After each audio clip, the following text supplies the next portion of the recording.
Assalamualaikum warahmatullahi wabarakatuh. Berjumpa lagi dengan Bu Widya di pelajaran prakarya dan kewirausahaan. Kali ini untuk kelas 10. Hari ini kita akan membahas mengenai materi sistem pengolahan dan pengemasan makanan awetan hewani.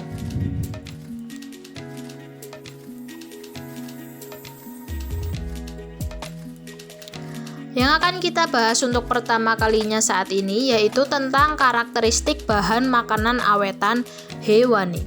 Apa saja sih karakteristik bahan makanan awetan hewani itu? Yang pertama yaitu waktu penyimpanan lebih singkat dibanding bahan pangan nabati. Jadi bahan pangan hewani ini lebih mudah busuk dibandingkan dengan bahan pangan nabati. Contohnya saja misalkan daging, jika dibiarkan dalam 1 hari itu setelahnya akan tidak layak untuk dikonsumsi atau tidak layak untuk dimakan karena lebih cepat busuknya. Lalu yang kedua yaitu tekstur lebih lunak dan lembek dibanding bahan pangan nabati. Kalau bahan pangan nabati banyak yang bisa dijadikan keripik seperti keripik singkong, keripik talas, keripik nanas, keripik salak. Itu lebih keras. Tapi kalau misalkan bahan pangan hewani itu teksturnya itu lebih lunak seperti bakso, nugget, terus telur asin, itu kan teksturnya lebih lunak. Lalu yang ketiga sifatnya sangat spesifik sehingga tidak dapat digeneralisasi. Kayak misalkan kalau keripik kan ada banyak jenisnya ya bahan pangan nabatinya. Tetapi kalau misalkan bahan pangan hewani itu misal bakso paling bakso daging sapi dan daging ayam, bisa juga daging ikan. Jadi tidak segeneral bahan pangan nabati. Lalu yang terakhir kandungan bahan pangan hewani lebih banyak mengandung protein dan lemak. Kayak daging, ikan, telur itu lebih banyak mengandung protein dan lemak.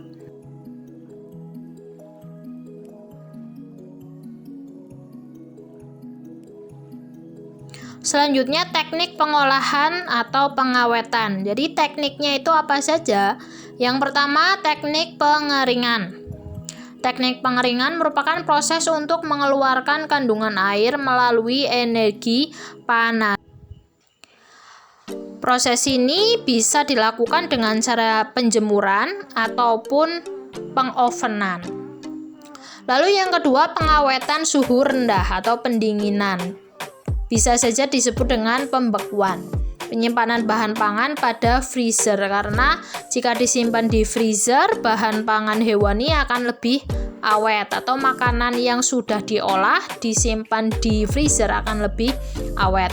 Yang ketiga, pengemasan. Pengemasan berfungsi untuk pengawetan makanan, mencegah kerusakan, perubahan kadar air, dan kemasan disterilisasi menggunakan uap hidrogen peroksida dan sinar UV untuk menghilangkan kuman-kuman atau mikroorganisme yang dapat membuat makanan itu cepat busuk, sehingga harus disterilisasi terlebih dahulu.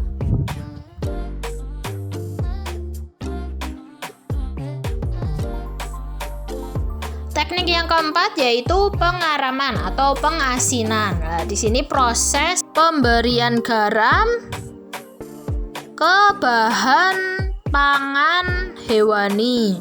Nah, pengawetan menggunakan garam. Kadar garam yang tinggi berfungsi untuk menghambat mikroorganisme yang membuat makanan cepat busuk. Kayak misalkan telur asin, ikan asin itu akan lebih awet karena sudah diberi garam.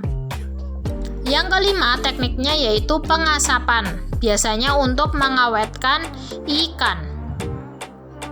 Dan yang terakhir yaitu penambahan bahan pengawet lainnya. Nah, contohnya zat pengawet makanan seperti enzim paparin, enzim bromelin, asam sitrat, dan lain-lain. Penggunaan bahan harus aman untuk makanan karena hal ini supaya makanan layak dikonsumsi dan aman di tubuh. Nah, ini contoh-contoh dari pengawetan makanan itu ada pengemasan yaitu menggunakan kaleng, lalu ada pembekuan yang ada di freezer itu ya, lalu ada penjemuran, itu terlihat lagi menjemur dendeng daging, itu ada pengasapan dan pengaraman pada telur asin. Selanjutnya fungsi kemasan makanan. Nah, fungsinya itu apa saja? Yang pertama, menjaga produk agar tetap bersih dan awet, karena dengan kemasan ini produk ada di dalam, sedangkan yang di luarnya itu sudah ada perlindungan dari kemasan. Dengan adanya kemasan ini, produk itu terlindungi dari kotoran-kotoran yang ada di luar, dan juga agar produk ini lebih awet karena terjaga kebersihannya. Lalu yang kedua, memudahkan distribusi, mudah untuk dibawa ya. Dan yang terakhir, meningkatkan nilai jual. Kayak misalkan saja kalian lihat daging yang ada di pasar dengan daging yang ada di supermarket, itu lebih mahal yang di supermarket karena pengemasannya lebih bagus dan juga pendisplayan atau penataan produknya juga lebih bagus. Tentunya tempat menjualnya juga lebih terjamin. Selanjutnya jenis kemasan. Yang pertama ada kemasan primer, yaitu kemasan yang langsung menempel dengan produk seperti kaleng, plastik, kardus kecil ya. Yang kedua kemasan sekunder, kemasan yang digunakan pada bagian luar kemasan primer. Jadi kemasan sekunder ini berisi kemasan-kemasan primer yang ada produknya. Lalu yang terakhir yaitu kemasan tersier, yaitu kemasan yang digunakan untuk memudahkan pendistribusian barang. Lalu jenis dan bahan kemas. Jenis dan bahan kemas itu apa aja? Yang pertama ada kemasan logam, yaitu kaleng ya. Kaleng itu terbuat dari logam. Lalu yang kedua kemasan gelas, maksudnya gelas di sini yaitu terbuat dari kaca. Yang ketiga kemasan plastik yang terbuat dari plastik. Lalu yang kelima ada kemasan kertas, yaitu kemasan yang terbuat dari kertas. Ada juga sekarang gelas yang terbuat dari kertas tetapi menggunakan jenis kertas yang lebih tebal dan lebih kaku ya dibanding dengan kertas kemasan untuk makanan biasa. Lalu yang terakhir kemasan fleksibel, yaitu kemasan yang mudah disesuaikan dengan isinya, seperti kemasan plastik yang menggunakan ziplock. Selanjutnya teknik pengemasan dan pelabelan.